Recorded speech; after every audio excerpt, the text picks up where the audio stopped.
चलो ठीक है, देखो इधर, तो अपन ने कल प्रोजेक्टाइल मोशन पढ़ा था, इंट्रोडक्शन लिया था मतलब, तो उसमें देखो प्रोजेक्टाइल मोशन में क्या होता है, बॉडी क्या करते हैं, जब बॉडी को अपन किसी हॉरिजॉन्टल से किसी एंगल पे फेंके, है ना, वर्टिकल से किसी एंगल पे फेंक सकते हो। वर्टिकल से अगर, वही बताया था मैंने, वर्टिकल से अगर 30 है तो नीचे से 60 हो जाएगा, बात तो ही है।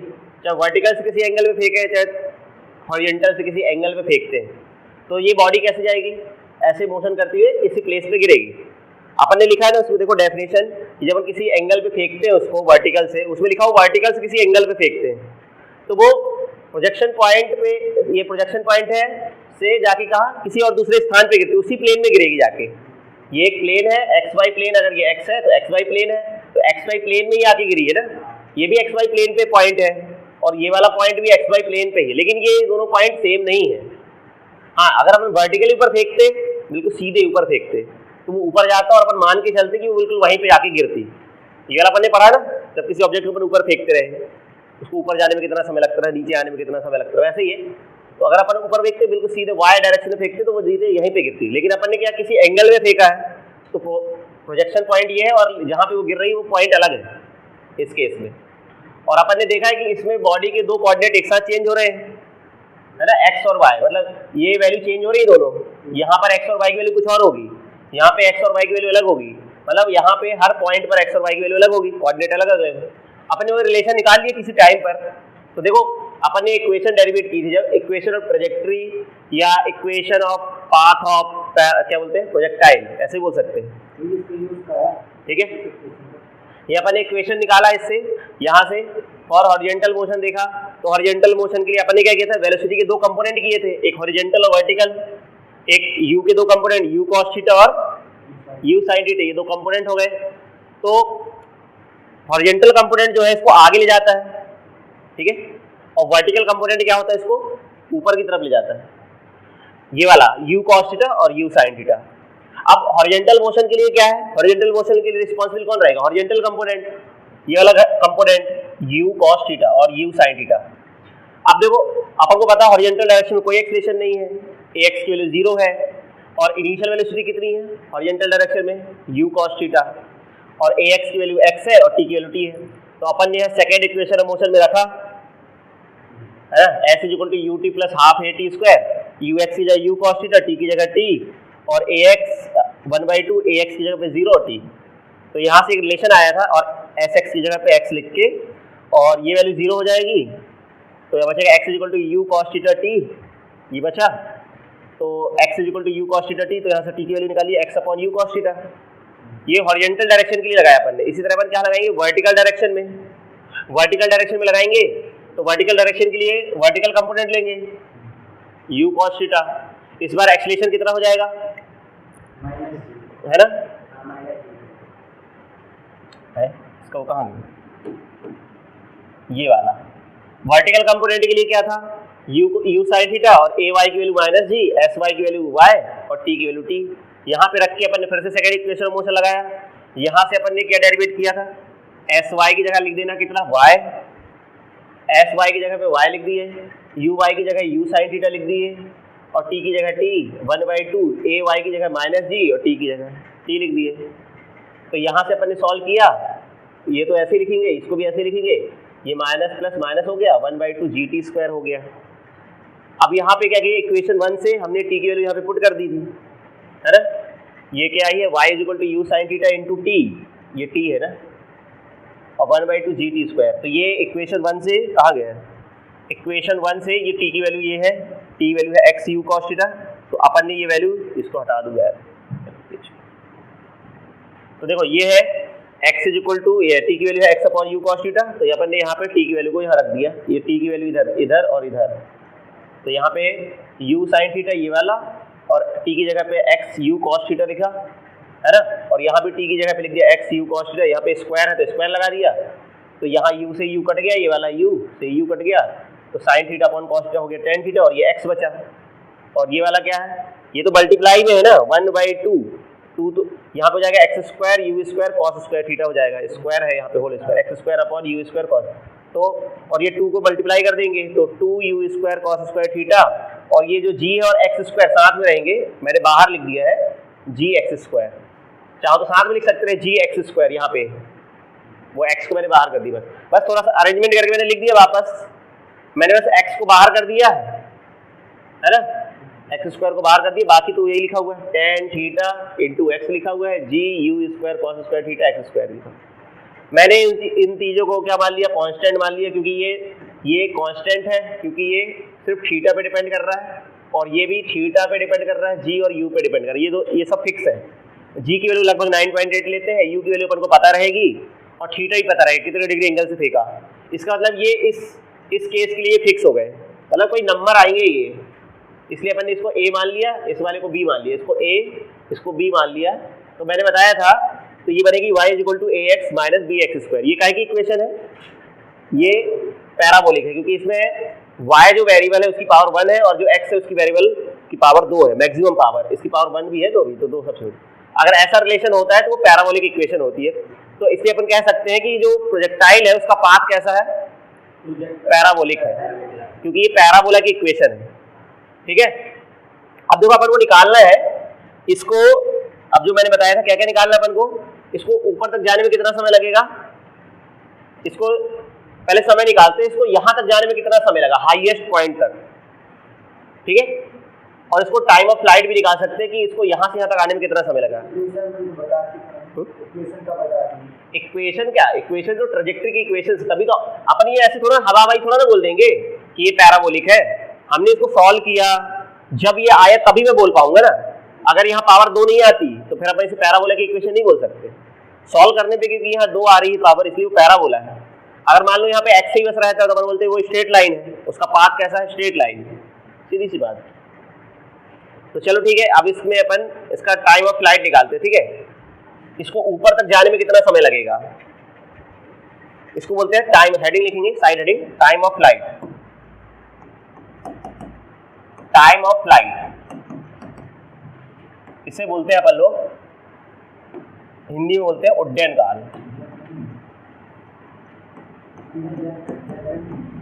उड्डयन काल, उड्डयन काल मतलब इसको,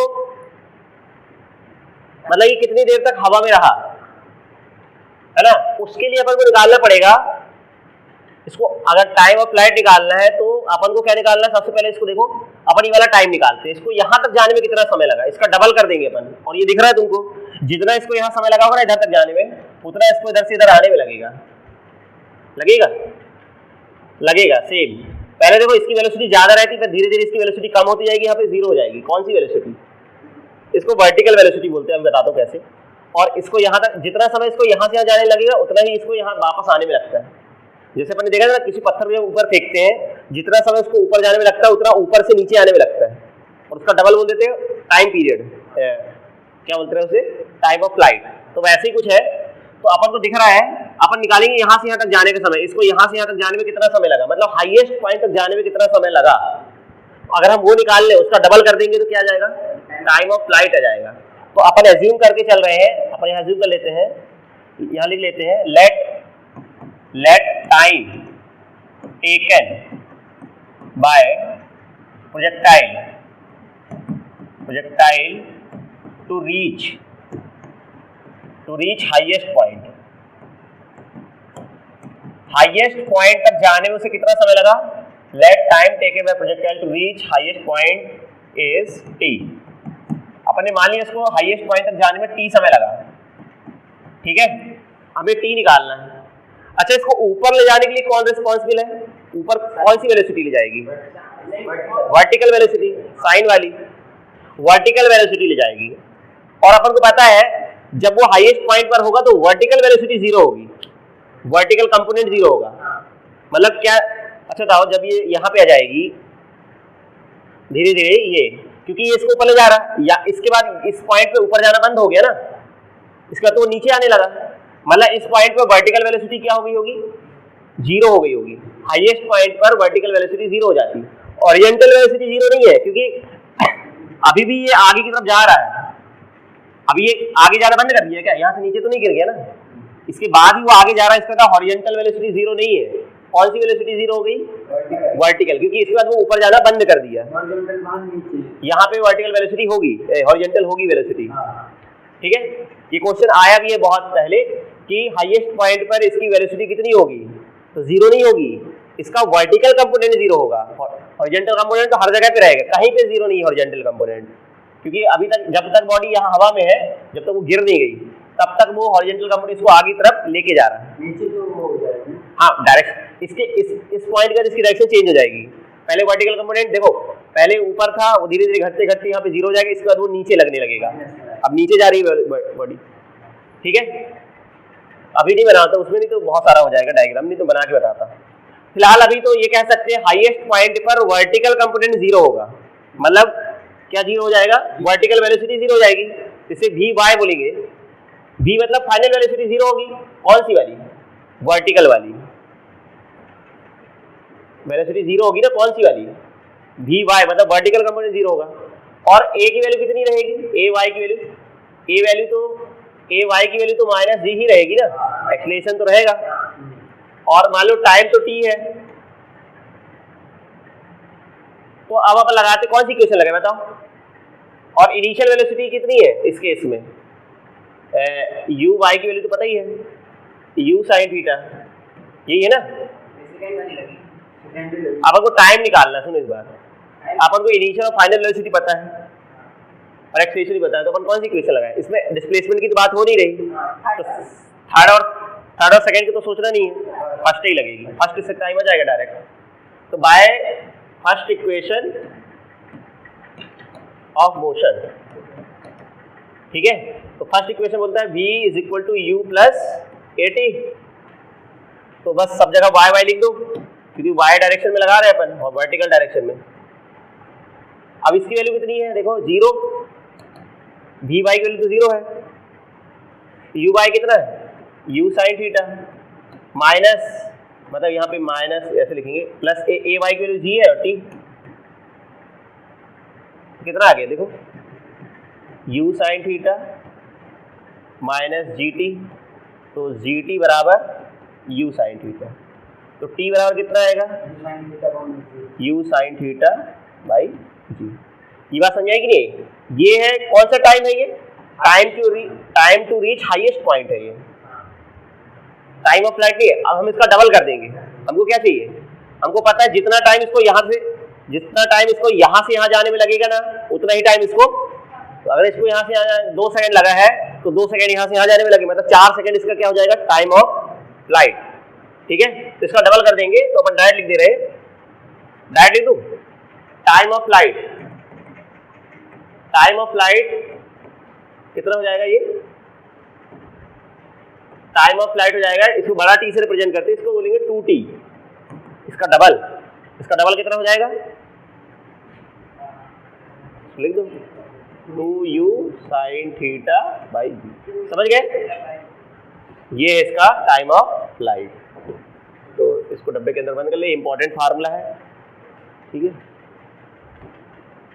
तो समझ आएगी नहीं है, कठिन है क्या ये, मतलब इसको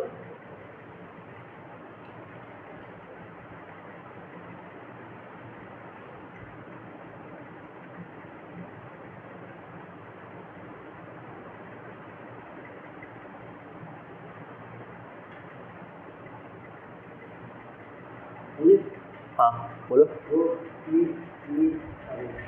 नीचे वाला जो है, जो यू तो यू cos थीटा होगा ना, ऐसा वाई वर्टिकल कंपोनेंट है ना, दोनों वर्टिकल लेगा, हाँ वर्टिकल ऊपर जाने के लिए अपन किसको रिस्पॉन्सिबल मान रहे हैं, वर्टिकल, तो वर्टिकल को यूज करना है।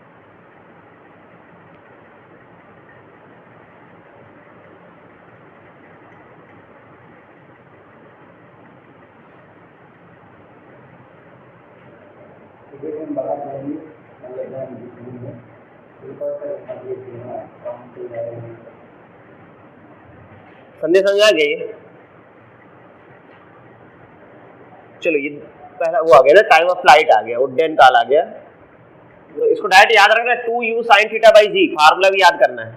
इसमें 2 तो ठीक है, u क्या है, इनिशियल वेलोसिटी, थीटा तो पता ही रहेगा, दिया रहेगा sin theta by ji.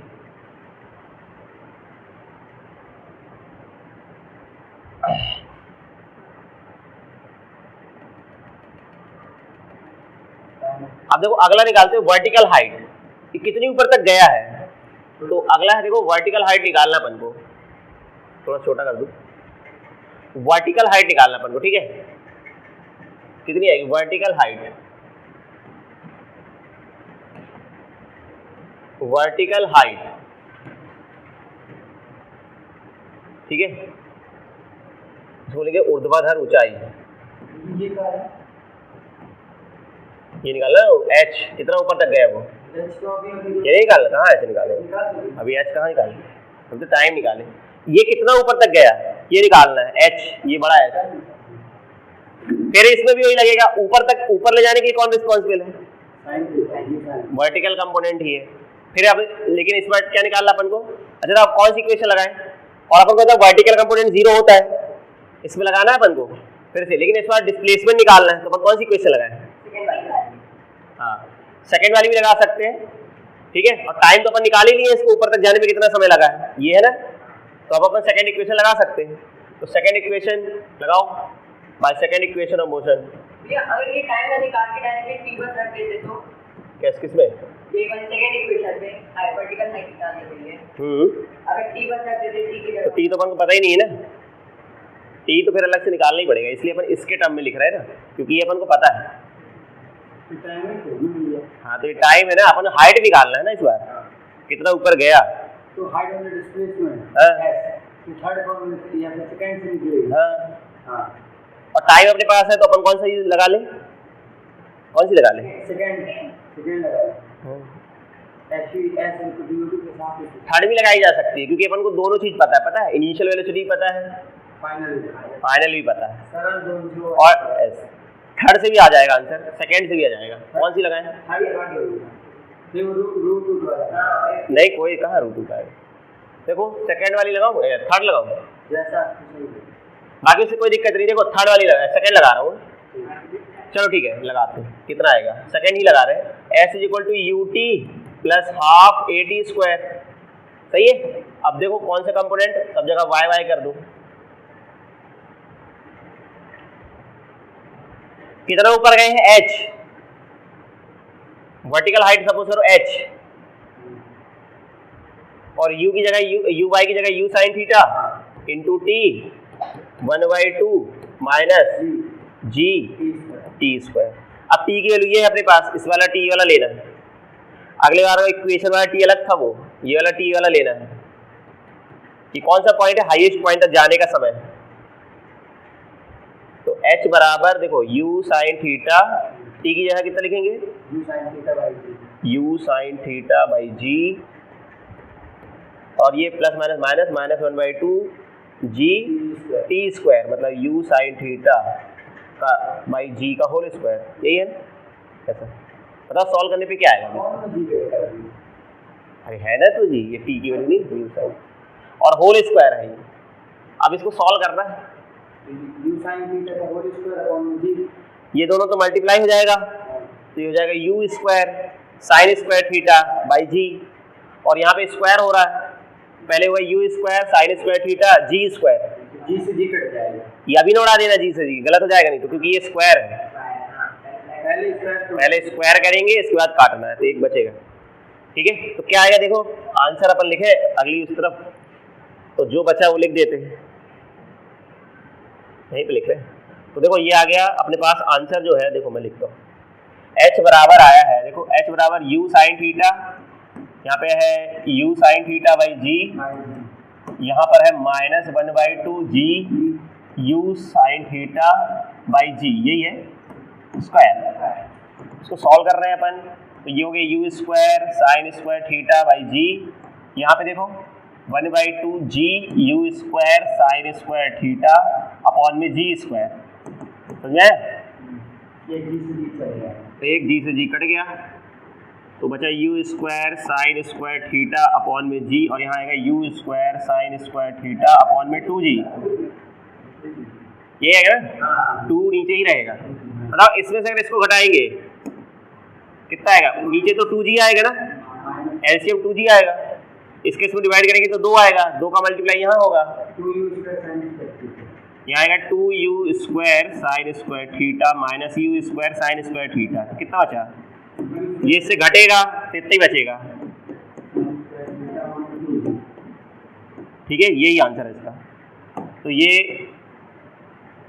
Maximum height, maximum height, vertical height बोलेंगे इसे। ये जैसे अगर अपन को कोई पॉइंट दे देगा कि इस पॉइंट की हाइट का है, इस पॉइंट अपन को तो डायरेक्ट एंगल देगा। एक क्वेश्चन तो सिंपल बनता है कि अपन ने बोल देगा स्पीड 20 मीटर पर सेकंड की स्पीड से हमने 45 डिग्री एंगल पे फेंका, तो बताओ उसकी मैक्सिमम हाइट कितना जाएगा, कितना वर्टिकल ऊपर जाएगा। तो अपन डायरेक्ट रख देंगे इसमें फार्मूले में, अगर न्यूमेरिकल आता है तो। नहीं समझे? न्यूमेरिकल आएंगे तो अपन डेरिवेशन नहीं करते बैठेंगे। ये स्कूल में क्या होता है, डेरिवेशन आते कई बार, फिर करके दिखाने पड़ते, नहीं तो अपन तो डायरेक्ट फार्मूले लगाएंगे न्यूमेरिकल जब करेंगे।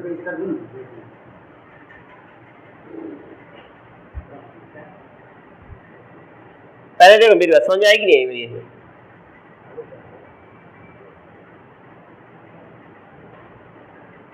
पहले रुको तो तुम लोग 1 मिनट लिख लेना। ये समझ में आएगी नहीं आया पहले बताओ मेरे को, समझ में आएगी नहीं? कैसे निकाला मैंने? इसका दूसरा तरीका एक और है, अपन डायरेक्ट ओवर ही लगा सकते हैं। थर्ड इक्वेशन लगा लो। थर्ड इक्वेशन अपन कैसे करते हैं? अगर थर्ड इक्वेशन लगाते हैं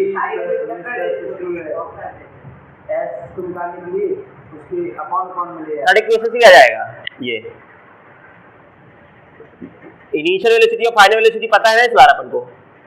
जब वर्टिकल अपन हाइट पे होंगे तो वहां पे यही लगाएंगे, ये दोनों इक्वेशन ये लगा कि ये टाइम को हटा के बस थर्ड इक्वेशन लगा देना, एस की जगह पे एच रखोगे, यही डायरेक्ट आंसर निकल आएगा, यही आंसर आएगा, यही डायरेक्ट आ जाएगा आंसर। न्यूमेरिकल आएंगे तो उसकी इक्वेशन की जरूरत नहीं पड़ेगी। नहीं हाँ अपन ये डायरेक्ट ये वाली फार्मूले, मतलब वो वाली इक्वेशन की वैल्यू की जरूरत नहीं पड़ेगी। हाँ ट्रैजेक्टरी वाला क्वेश्चन आएगा तो उसके बताता हूँ उसका एक क्वेश्चन कैसे बनता है। जब इक्वेशन देगा उससे आंसर पूछ रहा है तो कैसे करें, ठीक है? ये हो गया। अभी रुक जाओ मेरी बात। अब देखो तीसरी चीज निकाले तो लिख लेना एक साथ। तीसरा क्या होता है, आप हॉरिजॉन्टल रेंज देखो। तीसरी चीज अपन को निकालनी है हॉरिजॉन्टल रेंज। हॉरिजॉन्टल रेंज का मतलब क्या है, ये कितनी दूर जाके गिरा, कहाँ गया, ये आर निकालना था अपन को, कितनी दूर जाके गिरा, ठीक है? तो देखो इसके लिए मैं यहाँ डायग्राम बना, तुमको नहीं बनाना है, तुमको समझना है, मैं बार बार करना पड़ता है। मैं ये डायग्राम यहाँ फिर से बना रहा हूँ। तो ये इसकी इनिशियल वेलोसिटी थी, इसके दो कंपोनेंट अपन ने किए, u cos theta, u cos theta, ये है ux,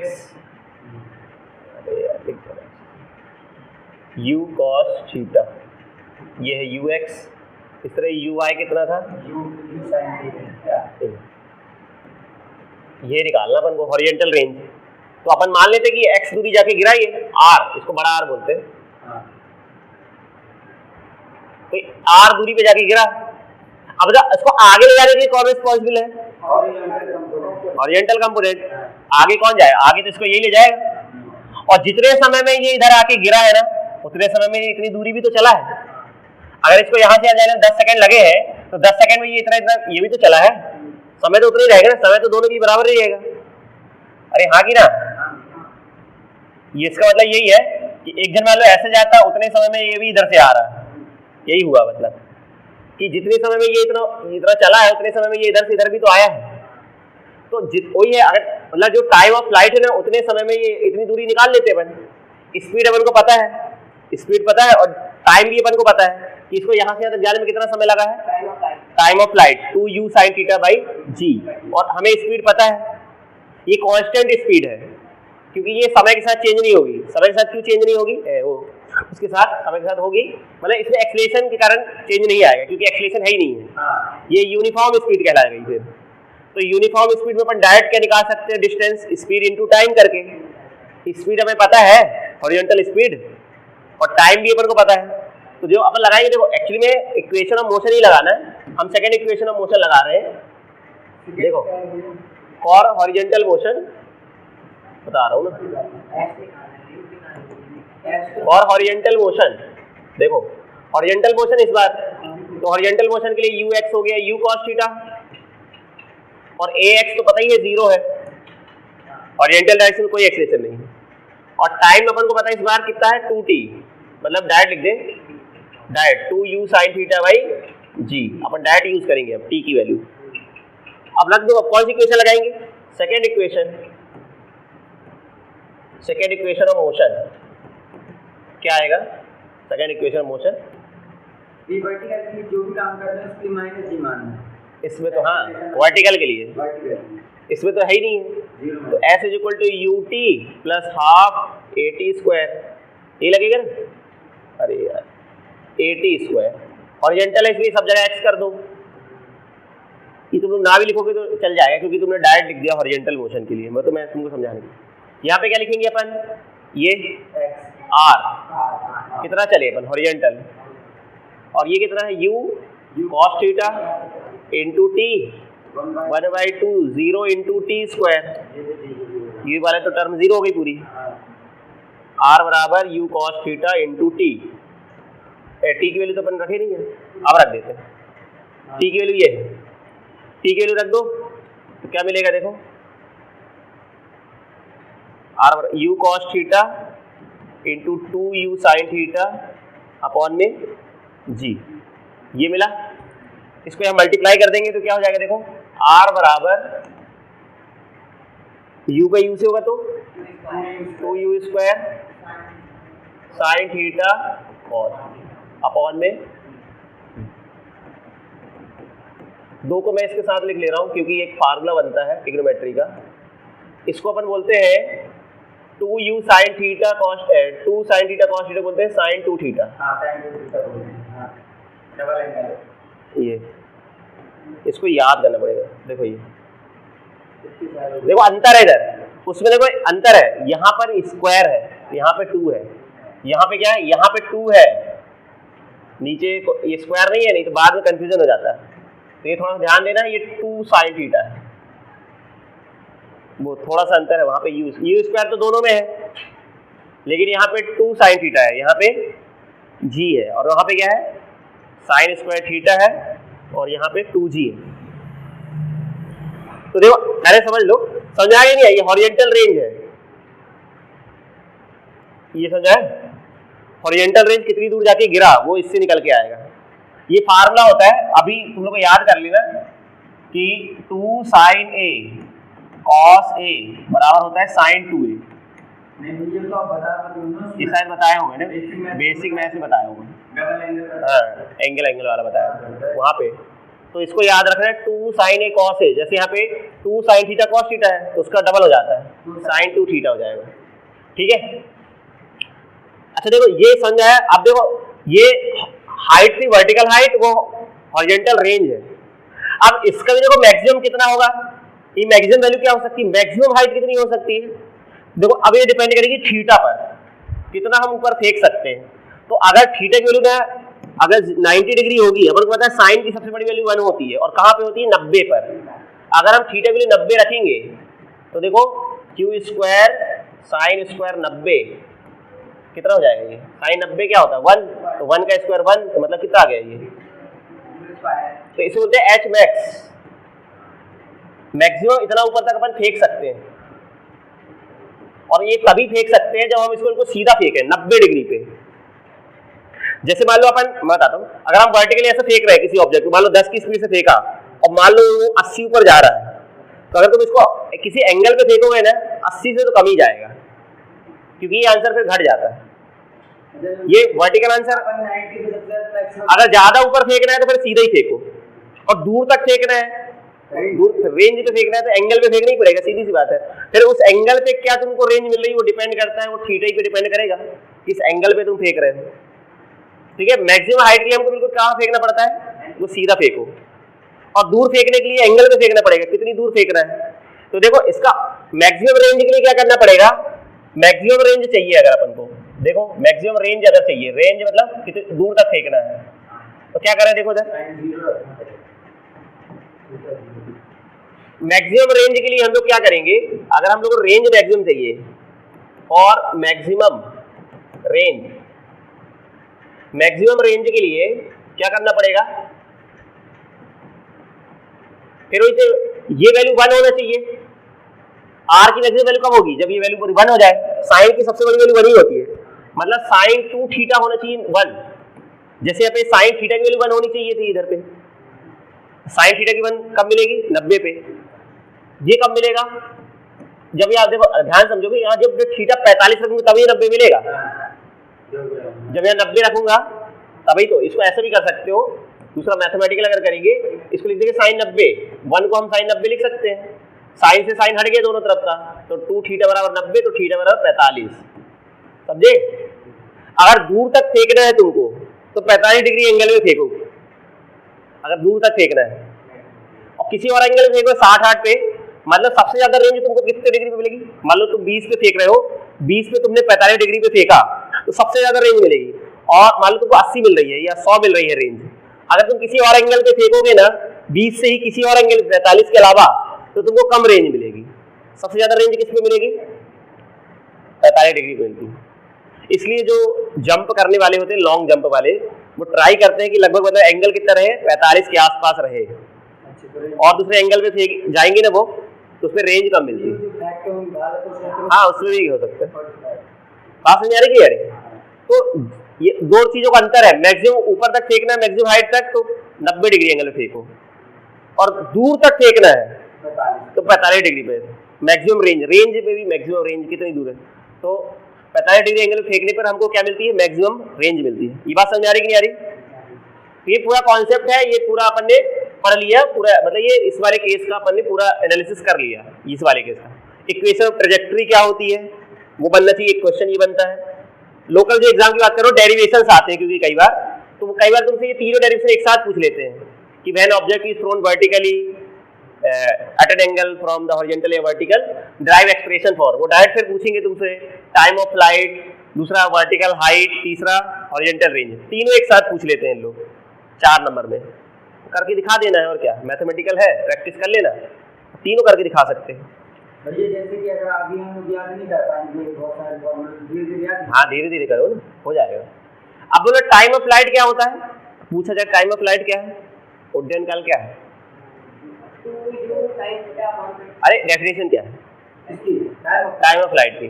मतलब जितने देर वो प्रोजेक्टाइल अपनी उसमें रहता है। ऐसा हो सकते प्रोजेक्टाइल को हाईएस्ट पॉइंट तक जाने पे, जाकर ग्राउंड तक वापस आने में जितना समय लगता है उसे क्या बोलते हैं?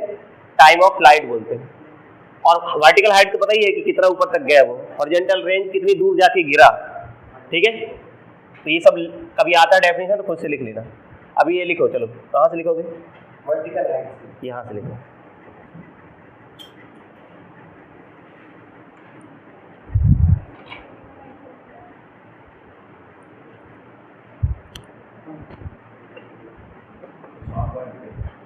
हाँ हाँ 5.5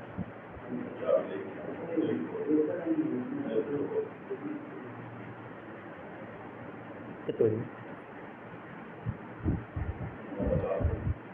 हाँ बस थोड़े रहे 10 बजे तक।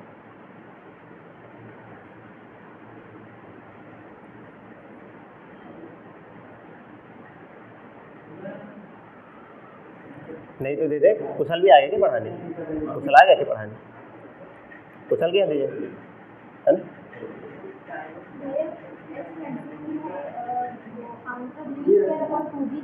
किसका?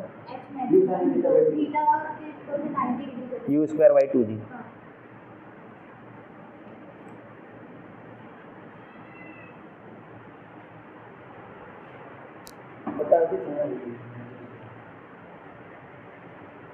चलो देखो, अब अपन लोग एक क्वेश्चन करते हैं इस पे बेस्ड, जो अपन ने इक्वेशंस पढ़ी हैं। तो इसमें देखो एक क्वेश्चन है कि a ball is thrown with a velocity 15 metre per second at an angle of 30 degree with the horizontal if g की g equal to 10 metre per second square, calculate. देखो अगर g की वैल्यू नहीं दी रहती तो 9.8 लेते हैं, लेकिन इसमें दिया है ना तो 10 लेना है, अपने से 10 नहीं लेते। क्वेश्चंस में देखना, नहीं तो फिर तुम्हारा आंसर मैच नहीं करेगा, इसलिए देखना। तो अगर नहीं दिया है तो 9.8 लेना है, और दिया है तो 10 ले। देखो इसमें 10 दिया है तो जी की वैल्यू 10 लेके कैलकुलेट करना है। पहला क्या बोला है? टाइम ऑफ फ्लाइट निकालना, मतलब कैपिटल टी की वैल्यू निकालना है, टाइम ऑफ फ्लाइट। दूसरा maximum height attend by ball, मतलब वो h निकालना है। फिर क्या लिखा? हॉरिजॉन्टल रेंज, मतलब क्या बोल रहा है वो? r की वैल्यू पूछ रहा है वो। तीसरा चौथा जो है velocity and direction with which ball strike the ground. अभी इसको लास्ट बताऊंगा, पहले हमें तीनों कर ले। तीनों तो फार्मूले बेस्ड क्वेश्चंस है, फार्मूले में वैल्यू रखोगे आंसर आ जाएगा। सबसे पहले तो दिया क्या क्या दिया है, जो वेलोसिटी दी है, इनिशियल वेलोसिटी दे रखी है, मतलब ये u है तो u की वैल्यू लिख दो गिवन में, तो अपन लिख देते हैं गिवन में लिख दो, यहाँ लिख देते हैं ना। गिवन में क्या हो गया, दिया है क्या, गिवन में पहले लिख देंगे v या u इक्वल टू कितना 15 मीटर पर सेकेंड, और फिर थीटा कितना है 30 डिग्री, और क्या है एंगल जी की वैल्यू, हाँ जी हो गया 10। अब क्या करना है, अब इन सब वैल्यू पहला पार्ट करना है, तो पहले में क्या करूँ, टी की वैल्यू निकालना है, तो टी होता है मतलब टाइम ऑफ फ्लाइट का formula direct time of flight निकालना है, उड्डयन काल कितना आएगा, टाइम ऑफ फ्लाइट उड्डयन काल जो होता है टी बराबर 2u sin theta by G, formula याद होना चाहिए डायरेक्ट, ठीक है 2u sin थीटा बाई जी। करो फटाफट आंसर बताओ। 1.5। फिर दूसरा क्या ला, हाइट, हाइट का फार्मूला क्या होता है, हाइट का फार्मूला होता है h बराबर u square sine square theta by 2g, यही होता है, चेक कर लो फार्मूला हाइट का। और यहाँ पे वैल्यू रखने पे देखो आंसर क्या क्या आ रहा है, इसमें u की वैल्यू 15, u की वैल्यू 15 और साइन 30 अपॉन में कितना 10। तो इसको सॉल्व करें, साइन 30 की वैल्यू 1/2, 2 से 2 कट गया तो 1.5 आ रहा था ना, ये रहा ना टाइम पीरियड, देखो टाइम ऑफ फ्लाइट 1.5 आया कि नहीं आया, 1.5 सेकेंड आएगा। ये फॉर्मूला देख के करते हैं, अभी तो देखे ही करो और क्या। अब यहाँ पे वैल्यू पुट करो हाइट में और रेंज भी, तीनों कर सकते हो, खुद से करो फटाक से, फिर मैं करके बताता हूँ। स्क्वायर करेंगे और क्या, यहाँ 15 का स्क्वायर, हाँ साइन 30 का स्क्वायर नीचे 2g, तो इसको सॉल्व करने पे आएगा 225 इंटू 1/4 ना 20। ये 2u स्क्वायर तो रहा ना, अच्छे से देखो इसमें नहीं रहता, इस पे काटा पीटी कर दो, 5 को 20 मतलब 25, और ये 4 था इधर पे, तो कितना आ रहा है, 2 पॉइंट समथिंग आ रहा है 45/16 आ रहा मेरा, कैसे भैया, ये देखो 20 डिवाइड में है, हाँ तो मल्टीप्लाई में चले जाएगा, कहाँ चला जाएगा वो नहीं जाएगा, वो अपॉन में ही रहेगा। पहले इसको पॉइंट में निकालना पड़ेगा, फिर इसे डिवाइड करना पड़ेगा। अरे उसके अपॉन भी कर दो, 4 जो है ना उसके और अपॉन में चला जाएगा, मतलब वो है कितना 20 इंटू 4 हो जाएगा वो, इंटू 4, हाँ ऐसा करो, 225/80 है ना, हाँ 8 के मतलब 2 है 2 जाएगा, कितना आया 80।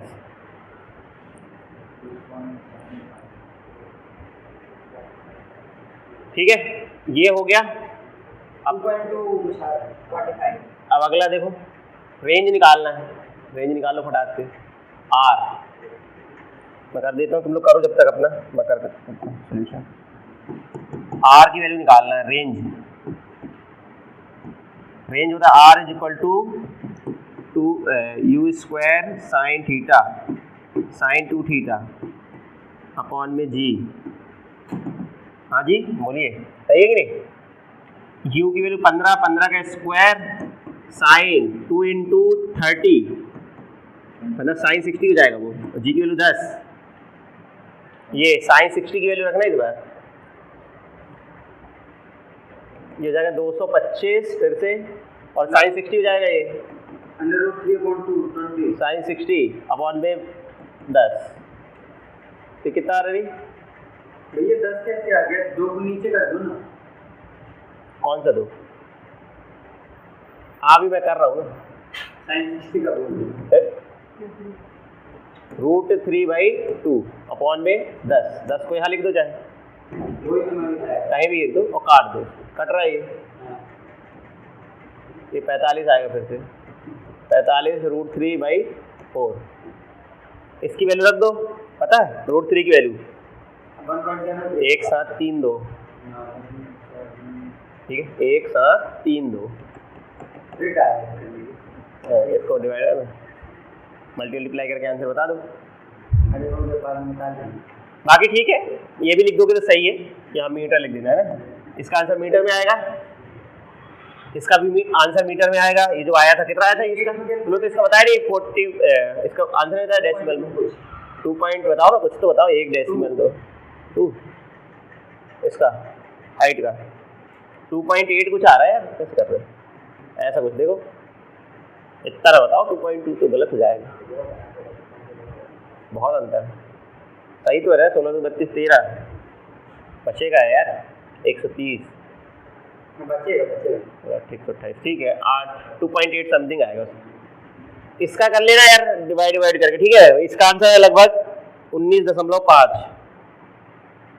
कर लेना, ये लास्ट वाला तो 19.5 कुछ आ रहा है। लास्ट वाला पढ़ने नहीं पड़ा।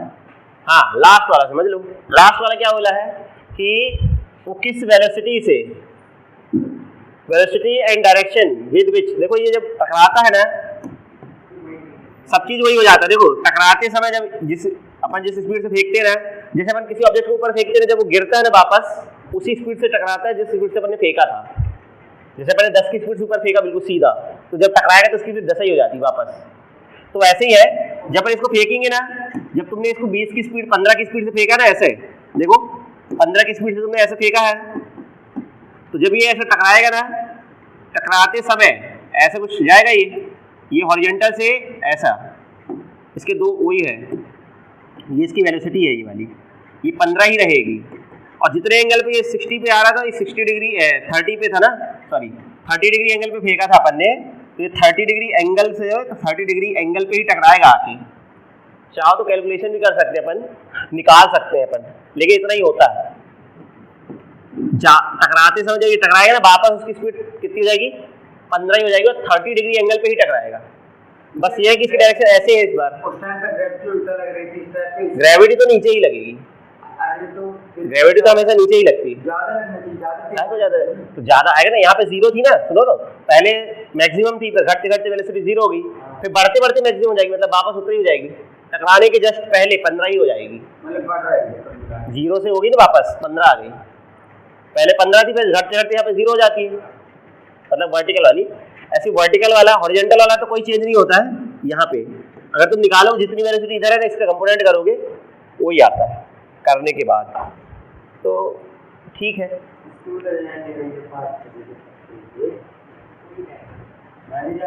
अरे समझ में आया कि नहीं आया है?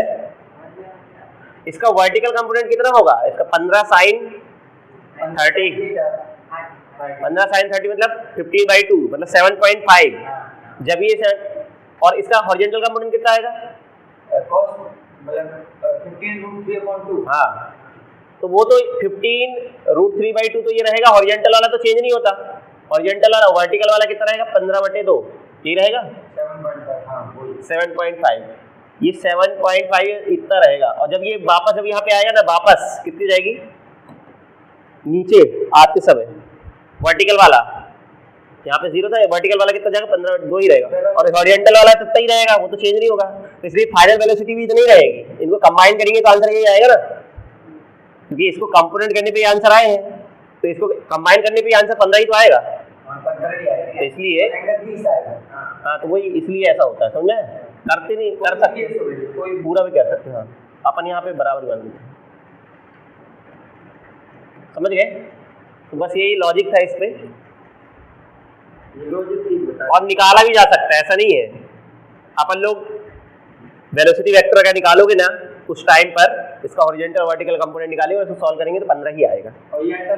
और एंगल भी निकालेंगे अगर अपन, तो इसका इसका अपॉन में करोगे, अगर जैसे ट्रायंगल बनाएंगे अगर अपन इधर परपेंडिकुलर, ये बेस हो जाएगा, तो tan निकालोगे वैल्यू, तो tan 30 की वैल्यू 1/√3 आएगी, tan की वैल्यू √3 आएगी, मतलब 30 डिग्री एंगल आ जाएगा अपने आप। करने का तरीका यही है, लेकिन इतना समझ लो जिस स्पीड से फेंकते हैं उसी स्पीड से वो टकराता है, इतना ध्यान रखना। डायरेक्ट आंसर समझ गए ये? तो ये इसका बेसिक क्वेश्चन है, और भी क्वेश्चन बनते हैं वो अगली क्लास में कर लेंगे अपन, ठीक है?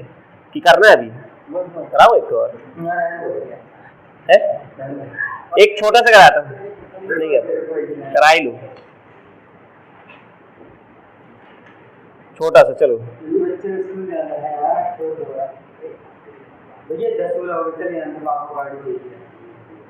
अच्छा चलो ठीक है, अगली क्लास में ये फार्मूले याद कर लेना, ठीक है?